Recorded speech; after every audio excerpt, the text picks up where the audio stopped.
Last পয়লা জানুয়ারি ভিডিওটা তোমরা যদি দেখে থাকো তাহলে দেখবে কয়েকটা ফুল কিনেছিলাম, সেই ফুলটাই সাজিয়ে রাখলাম।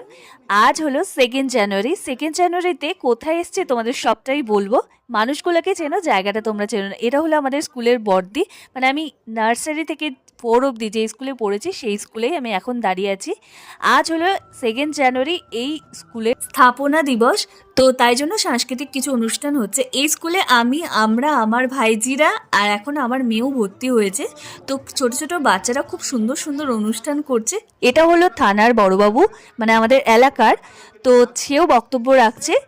আর এখন প্রাক্তনীদের, মানে এখানে ছোটবেলা থেকে যারা পড়াশোনা করেছে, স্ট্যান্ড করেছে, এখন বড় ভালো জায়গায় রয়েছে, তাদেরকে সম্বর্ধনা দেওয়া হচ্ছে। এটা হলো আমার ছোটদাও সম্বর্ধনাটা পেলো, কারণ ও এখন গভর্নমেন্ট এমপ্লয়ি, একটা স্কুলের টিচার। তো ওকে কিছু বক্তৃতা দিতে বলা হলো, তো ও দিচ্ছিল। তারপরে আরও অনেকেই পেলো যারা এই স্কুল থেকে পড়াশোনা করেছে, এখন ডাক্তার, ইঞ্জিনিয়ার, অ্যাডভোকেট, আবার ব্যাংকার। আর মাম্মাম এখানে ওর দিদিভাইদের পেয়ে দারুণ আনন্দে রয়েছে। এখানে আমার বড় ভাইজি নাচের অনুষ্ঠান করেছে, আর ছোট ভাইজি কবিতা বলেছে, তখন আমি ছিলাম না। এরপর আমরা যাবো একটা নিমন্ত্রণ খেতে। তো এখানে ছিল নিমন্ত্রণ, মানে ঠাকুরের প্রসাদের নিমন্ত্রণ। সবাই এসেছিলাম আমরা। খাওয়া দাওয়ার পর চলে গেছিলাম মামামের ড্রেস আনতে। এই ড্রেসগুলো না এক জায়গায় বানাতে দিয়েছিলাম, সেখান থেকেই নিতে গেছিলাম।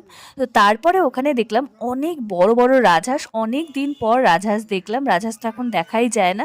ভিডিওটা ভালো লাগলে লাইক, কমেন্ট, শেয়ার, সাবস্ক্রাইব। দেখা হচ্ছে পরবর্তী ভিডিও।